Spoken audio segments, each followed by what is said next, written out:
Good afternoon everyone. So today we will be discuss on the topic that is CPC SEA guidelines for laboratory animal facilities. So this is the basic content which we have to be study under this topic, that is introduction of CPC SEA guideline, what is the main goal of CPC SEA, experimental animals, what is animal care and animal transportation, quarantine, stabilization and separation, what is diagnosis, treatment and control of disease, physically restraint of animal, personal hygiene and physical facilities and environment that is provided to the animal, experimental animals. अब सबसे पहले इसमें introduction के बारे में बताया गया है कि CPCS ये क्या होता है. सो सबसे पहले हमें इसकी बेसिक फुल फॉर्म पता होनी चाहिए कि what is the meaning of CPCSEA. So it is the committee for the purpose of control and supervision of experiments on animal. So basically यह एक कमेटी होती है. It is a statutory body जो कि फॉर्म की गई थी by the act of Indian parliament under the prevention of cruelty to animal act जो कि 1960 में बनाया गया था. अब ये जो गाइडलाइन थी दैट आर फॉर्म्ड इन 1964 में. अब उनको रिवाइज कब किया गया था? 1998 में इनको रिवाइज किया गया था under the committee chairpersonship of Maneka Gandhi. और इसका जो मेन हेडक्वार्टर था पहले चेन्नई में था, अब इसका जो हेडक्वार्टर है न्यू दिल्ली में है. ठीक है. सो इसके बाद committee is basically composed of different type of member. अब ये जो कमेटी थी ये कुछ मेंबर से मिलकर बनी हुई थी, जैसे कि member of scientific community, regulatory authorities, animal activist, expert and other members. So इसमें ये सारे इंपॉर्टेंट मेंबर्स आ जाते हैं. So next is CPCSEA guidelines. इसमें जो गुड लेबोरेटरी प्रैक्टिसेस का क्या रोल है? ठीक है.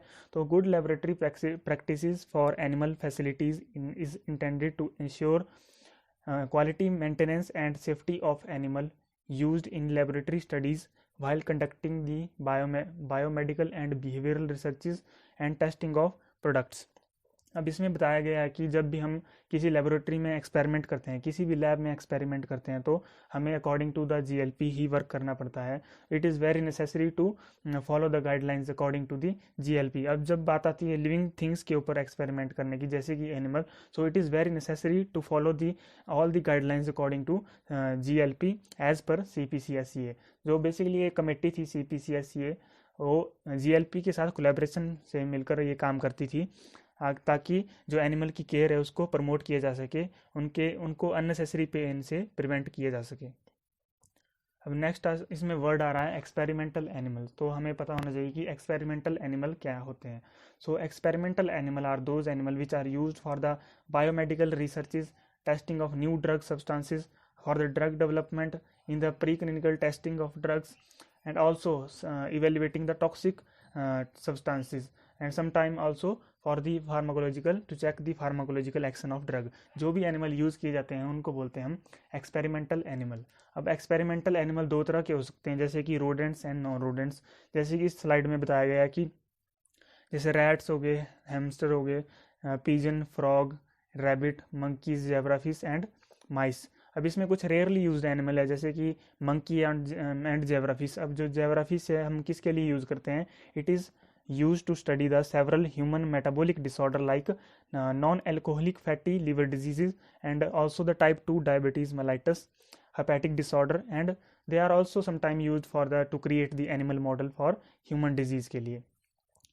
अब इसके बाद आ जाता है हमारे पास फॉर एग्जाम्पल, अब हम इसमें देखेंगे कि जैसे एंटीएमेटिक ड्रग है.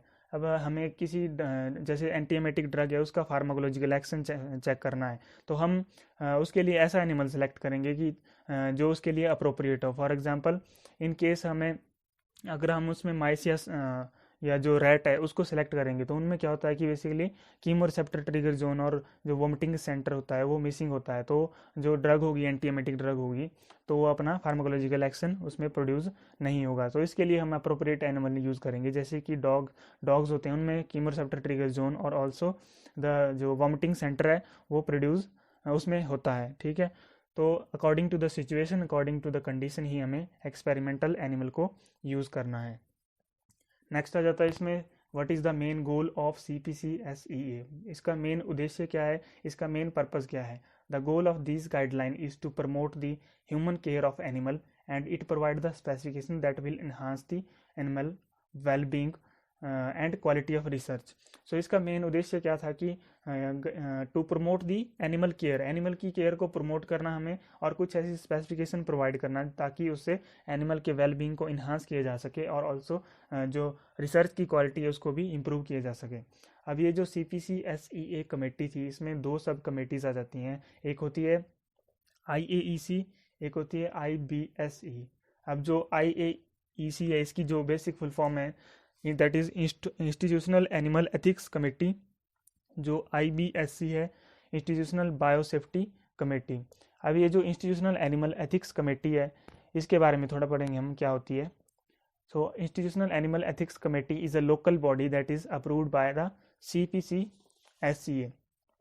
अब ये जो कमेटी थी, इसका मेन रोल क्या था, to inspect all the project proposal for experimentation on animal. और ये स्मॉल एनिमल में देखा जाए तो ये एक्सपेरिमेंट को कंडक्ट कराने की परमिशन देती थी ये जो कमेटी थी।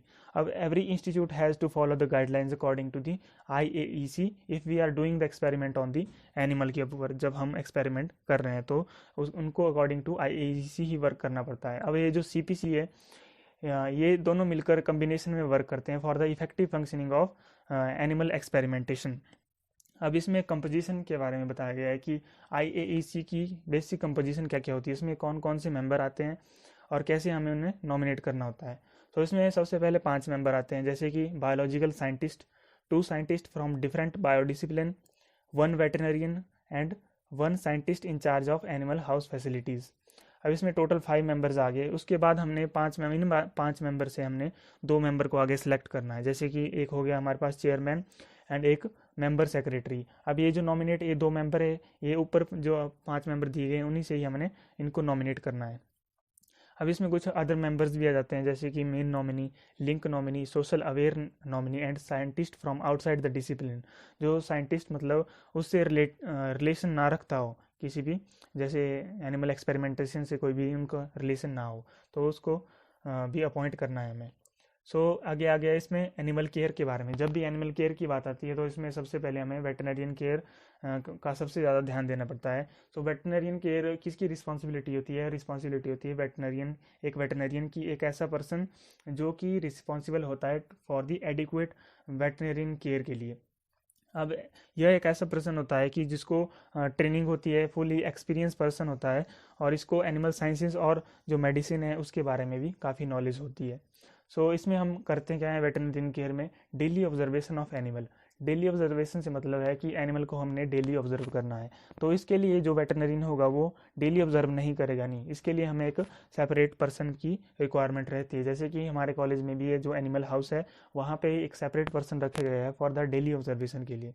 अब हम डेली ऑब्जर्वेशन के लिए क्यों रखते हैं वहाँ पे एक सेपरेट पर्सन? क्योंकि उनमें जो होने वाले चेंजेस हैं, बिहेवियरल चेंजेस हैं, समटाइम सिक लाइक कंडीशन आ जाती है एनिमल में, तो उनको, या फिर एनिमल में बीमार पड़ जाते हैं, तो उनको इजीली वो रिपोर्ट कर सके किसको, जो वहाँ पे अटेंडिंग वेटनरियन होगा। ठीक है। अब इसमें और क्या पॉइंट आ जाते हैं, जैसे कि reviewing the protocols and proposal. Reviewing the protocols में इसमें मेनली जो प्रोटोकॉल्स है mainly related to animal study protocol which has to be sanctioned prior to the initiation of animal experimentation. अब इसमें supervising the animal nutrition, animal को किस तरह का न्यूट्रिशन दिया जा रहा है, उनकी सैनिटेशन प्रॉपर तरीके से, उनकी जो क्लीनलीनेस है वो मेंटेन की जा रही है या नहीं की जा रही, ये सब हम उसमें वेटरनरी केयर में देखते हैं। Monitoring the animal husbandry, animal के कंफर्ट को देखा जाता है, and also the zoonosis control program को भी वहाँ पे देखा जाता है। अब जूनोसिस कंट्रोल प्रोग्राम में हम बेसिकली देखते क्या हैं, जूनोसिस कंट्रोल जो प्रोग्राम होते हैं, ऐसे प्रोग्राम जिनमें कि बताया जाता है कि जूनोटिक जो डिसऑर्डर हैं उनको कैसे डायग्नोस, ट्रीट या फिर उनको प्रिवेंट किए जा सके। अब हमें पता होना चाहिए कि जूनोटिक डिसऑर्डर क्या होते हैं। ऐसे डिसऑर्डर जो कि पहले एनिमल से ह्यूमन में ट्रांसफ़र होते हैं, आगे फर्दर ह्यूमन से ह्यूमन में ट्रांसफ़र होते हैं, तो उनको बोलते हैं हम जूनोटिक डिसऑर्डर।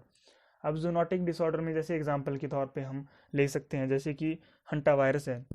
हंटा वायरस क्या है? एक जूनोटिक डिसऑर्डर है। एक उसमें आ गया जैसे रेबीज वायरस है, that is also a zoonotic disorder. हम इसको जूनोसिस किसको बोलते हैं? जब भी किसी एनिमल से किसी वायरस का या किसी भी जर्म का ट्रांसमिशन होता है, किसमें? ह्यूमन में, तो इसको बोलते हैं हम जूनोसिस। सो नेक्स्ट आ जाता है इसमें एनिमल केयर में आगे दो इंपॉर्टेंट एस्पेक्ट आ जाते हैं, जैसे कि animal procurement and animal transportation. अब एनिमल प्रोक्योरमेंट होती है वो it should be done by the commercial vendor के द्वारा की जाती है, या it must be lawfully as per CPC/SEA। Health surveillance program for screening of incoming animal should be carried out to assess the animal quality. इसके लिए हमें कुछ ऐसे हेल्थ सर्विलेंस प्रोग्राम कंडक्ट कराए जाते हैं जिनमें एनिमल की स्क्रीनिंग होती है, तो और उनमें एनिमल की क्वालिटी को असेस किया जाता है। आगे एनिमल की ट्रांसपोर्टेशन के बारे में बताया गया है कि ये पॉइंट सबसे मेन है, क्योंकि एनिमल की ट्रांसपोर्टेशन के दौरान हमें कुछ पॉइंट होते हैं जो कि हमें ध्यान में रखने होते हैं। सो एनिमल ट्रांसपोर्टेशन होती क्या है कि transportation of animal from one place to another place, एक प्लेस से जब हम उनको दूसरे प्लेस में ले जाते हैं तो उसको बोलते हैं एनिमल ट्रांसपोर्टेशन। अब कौन कौन से पॉइंट होते हैं जो कि हमें ध्यान में रखने होते हैं? Animal density in cages. Animal density से क्या मतलब है केजेस में, कि एक केज में कितने एनिमल रखे गए हैं। Mode of transportation, food and water during the transit and protection from transit infection and injury and stress. अब प्रोटेक्शन फ्रॉम ट्रांजिट इन्फेक्शन में कई बार क्या होता है ड्यूरिंग ट्रांसपोर्टेशन, कई बार एनिमल में क्या होता है इन्फेक्शन, कई ऐसे एनिमल होते हैं उनमें क्या होता है कि इन्फेक्शन होता है पहले से ही, तो उनको हमने किस तरीके से हैंडल करना है ताकि जो अदर एनिमल है उनमें भी जो इन्फेक्शन है वो ट्रांसफ़र ना हो। Food and water during the transit. अब किस तरह का हमने उनको फूड या वाटर, कैसे उनको वाटर प्रोवाइड करना है ड्यूरिंग द ट्रांसिट। सो इसकी जानकारी हमें एनिमल के ट्रांसपोर्ट में मिलती है, इसमें हम पढ़ेंगे। So animal can be transported by the road, rail and air. हम एनिमल को किसी भी रूट से ट्रांसपोर्ट कर सकते हैं। सो ये किसके ऊपर डिपेंड करेगा उसके डिस्टेंस के ऊपर, कि कितना डिस्टेंस है, हमें कितनी दूर एनिमल को लेके जाना है, या फिर सीजन के ऊपर भी डिपेंड करेगा, क्लाइमेटिक कंडीशन के ऊपर भी डिपेंड करेगा। Also it will depend upon the species of animal के ऊपर भी डिपेंड करेगा। अब नेक्स्ट आ जाता है इसमें क्वारंटाइन के बारे में। What is quarantine?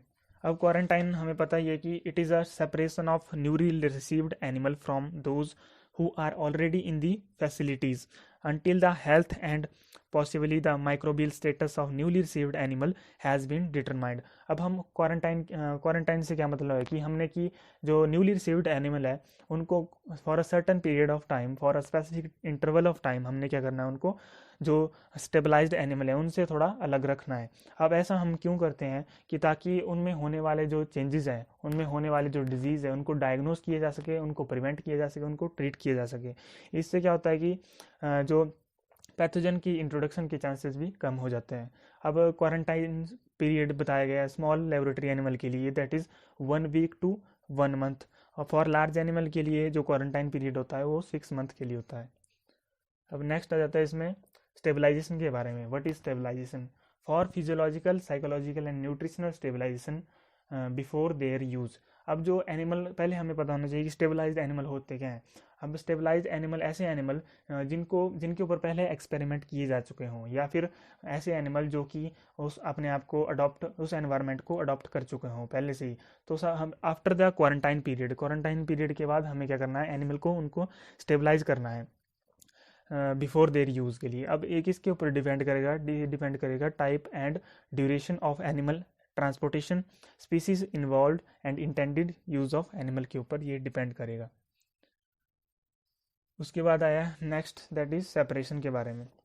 अब separation once the stabilization period is over, जब भी स्टेबलाइजेशन पीरियड खत्म होगा तो उसके बाद it is needed to separate the animal. The physically separation of animal by the species is recommended by housing different species of animal in the separate room. अब उनकी separation जरूरी होती है। अब सेपरेशन क्यों जरूरी है? क्योंकि अगर हम उनकी सेपरेशन नहीं करेंगे, फॉर एग्जांपल इन केस किसी एनिमल में क्या है इन्फेक्शन है, तो अगर उनको हम डायरेक्टली उन स्टेबलाइज एनिमल के साथ रख देंगे तो उनको इंटर स्पीसीज जो डिजीज ट्रांसमिशन है उसके चांसेस बन जाते हैं, और एनिमल को एंजाइटी भी हो सकती है, क्योंकि जो न्यूली रिसीव्ड एनिमल होंगे उनका जो बिहेवियर होगा उनके प्रति वो थोड़ा एग्रेसिव बिहेवियर हो सकता है। Physiological and behavioural changes due to inter species conflict, separate person for taking care of animal. उसके लिए हम एक सेपरेट पर्सन भी की रिक्वायरमेंट पड़ती है for taking care of animals के लिए। नेक्स्ट आ जाता है इसमें diagnosis, treatment and control of disease. अब इसमें हम क्या देखते हैं बेसिकली, जो all the animals that should be observed daily for science of illness, injury and abnormal behaviour. Her animal को इसमें देखा जाता है, उनकी इलनेस के बारे में देखा जाता है, उनको इंजरी तो नहीं है, कोई abnormal बिहेवियर तो नहीं करता, उनकी लोकोमोटर एक्टिविटी चेक की जाती है। ये सारे हम उसमें पैरामीटर देखते हैं। अब इसमें पोस्ट ऑपरेटिव रिकवरी और इन केस ऑफ सिक एनिमल, इसमें बताया गया है कि जो हमें मोर फ्रिक्वेंट जो है ऑब्जर्वेशन करनी पड़ती है कि इसकी जो भी एनिमल, जिन एनिमल की पोस्ट जो ऑपरेटिव रिकवरी होती है, उन एनिमल की हमें प्रॉपर केयर करनी पड़ती है in case of sick animal. Animal showing the science of contagious disease. अब कुछ ऐसे एनिमल होंगे जिनमें कुछ ऐसे साइन एंड सिम्टम होंगे कंटाजियस डिजीज के, तो हमने उनको क्या करना है, आइसोलेट करके रखना है। किससे आइसोलेट करना है? जो कि अदर ग्रुप ऑफ एनिमल्स हैं उनसे आइसोलेट करके रखना, ताकि उनमें चांसेस ना हो डिजीज स्प्रेड होने के। तो animal group expose to an infectious agent should be isolated. Animal experimentation involving the multiple surgical procedure. अब कई बार क्या होता है कि एक ही एनिमल पर हम मल्टीपल सर्जिकल प्रोसीजर परफॉर्म कर देते हैं, तो ऐसा नहीं करना चाहिए। अगर ऐसा करना भी है तो हमें IAEC और जो IBSC कमेटी है उनसे हमें परमिशन अप्रूवल लेना पड़ता है। No animal experimentation involving the duration of more than 3 years. किसी भी एनिमल के ऊपर हम 3 ईयर्स से ज़्यादा उसके ऊपर एक्सपेरिमेंट नहीं परफॉर्म कर सकते unless the specific justification that is required. अब इसमें बताया गया है एनिमल केयर में नेक्स्ट पॉइंट है फिजिकल रिस्ट्रेंट के बारे में। अब हमें पता होना चाहिए कि फिजिकल रिस्ट्रेंट क्या होता है। So physical restraint it is an art of handling the animal. ये एक आर्ट है एनिमल को हैंडल करने का। अब इसकी ज़रूरत क्यों, या फिर हम बोल सकते हैं कि जो एनिमल है उसकी मूवमेंट को हमने रोकना है। तो अब इसकी ज़रूरत क्यों पड़ी हमें कि need of restraint, what is the need of restraint. अब इसकी ज़रूरत हमें इसलिए पड़ी ताकि हम इजीली क्या कर सके, जो एनिमल है उनके ऊपर सर्जिकल प्रोसीजर परफॉर्म कर सकें, ऑल्सो उनको एग्जामिन कर सके, या फिर उनसे जो है ब्लड सैंपल को कलेक्ट कर सके। अब हम फिजिकली जो रिस्ट्रेंट है हम उसको मैनुअली भी कर सकते हैं, या हाथ से उनको हैंडल कर सकते हैं, या फिर उसके लिए सूटेबल इक्विपमेंट आते हैं, सूटेबल डिवाइसेस आते हैं, उनको भी हम यूज़ कर सकते हैं। ठीक है। अब रिस्ट्रेंट की बात देखा जाए तो इनको रिस्ट्रेंट को हम 3 तरीके से कर सकते हैं। एक तो हमारे पास physically restraint, next is chemical restraint and psychological restraint. Physical restraint में हम जैसे बेल्ट वगैरह यूज़ करके उसको रिस्ट्रेंट कर सकते हैं, या फिर कुछ ऐसे इक्विपमेंट होते हैं, डिवाइसेस होते हैं, उनको यूज़ करके हम एनिमल को रिस्ट्रेंट कर सकते हैं। अब केमिकली देखा जाए तो केमिकली हम यूज़ ऑफ सर्टन केमिकल जैसे ट्रैंक्विलाइजर हो गए, सेडेटिव्स हो गए, एंड एनेस्थेटिक्स एजेंट हो गए। एनेस्थेटिक्स में जैसे क्लोरोफॉर्म या फिर उसमें जो ईथर है उसको हम यूज़ कर सकते हैं for restraint of animal. Psychologically भी हम उनको रिस्ट्रेंट कर सकते हैं, लेकिन इसमें फिजिकली रिस्ट्रेंट के बारे में ही बताया गया है। So there are some guidelines for the restraint use of restraint equipment. उसके लिए भी कुछ गाइडलाइन होती हैं अलग से जो कि हमें फॉलो करनी पड़ती है। ऐसा नहीं कि हमने जो फिजिकली एनिमल को सीधा ही फिजिकली रिस्ट्रेंट कर दिया, उसके लिए हमें थोड़े टाइम पहले उसको ट्रेनिंग भी देनी पड़ती है ताकि वो उस एनवायरनमेंट को अडॉप्ट कर सके। Provision should be made for the daily observation of animal. कुछ ऐसे रूल्स एंड रेगुलेशन भी बनाए जाने चाहिए ताकि उनको एनिमल को डेली ऑब्जर्व किया जा सके। Veterinarian care should be provided. Veterinarian care कौन प्रोवाइड करेगा? जो वेटनरी अटेंडिंग वेटनरियन वहाँ पे होगा वो वेटनरियन केयर को प्रोवाइड करेगा। अब यहाँ पे जैसे स्लाइड में बताया गया है कि फिजिकल रिस्ट्रेंट ऑफ एनिमल।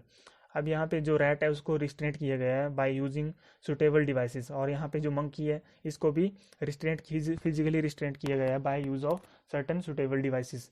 अब यहाँ पे इसकी सिर्फ गर्दन ही है, बाहर हाथ पैर तो ये हिला नहीं सकता, नहीं ना ही ये जो रैट है इसको हम इससे बेसिकली हम ब्लड भी कलेक्ट कर सकते हैं, कोई भी चीज़ को एग्जामिन कर सकते हैं। सभी प्रोसीजर को हम इसके ऊपर परफॉर्म कर सकते हैं। ताकि ऐसा हम इसलिए करते हैं ताकि इनको स्ट्रेस ना हो, ज़्यादा स्ट्रेस ना हो। अगर हम सीधा इनको जैसे इंजेक्शन लगाने लग गए या फिर इनसे सीधे ब्लड कलेक्ट करने लग गए तो इनमें एंजाइटी होगी और ये ब्लड को कलेक्ट नहीं करने देंगे।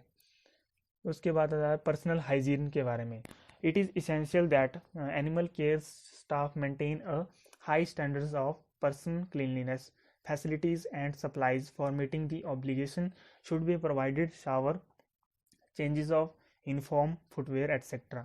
अब इसमें हम पढ़ते हैं क्या है, पर्सनल हाइजीन में जो भी पर्सन वहाँ पे एक्सपेरिमेंटेशन परफॉर्म करता है और जो भी पर्सन वहाँ पे रिस्पॉन्सिबल होता है फॉर एक्सपेरिमेंटेशन ऑफ एनिमल, उसके उसमें पर्सनल हाइजीन होना सबसे ज़्यादा ज़रूरी है। ऐसा क्यों होना चाहिए?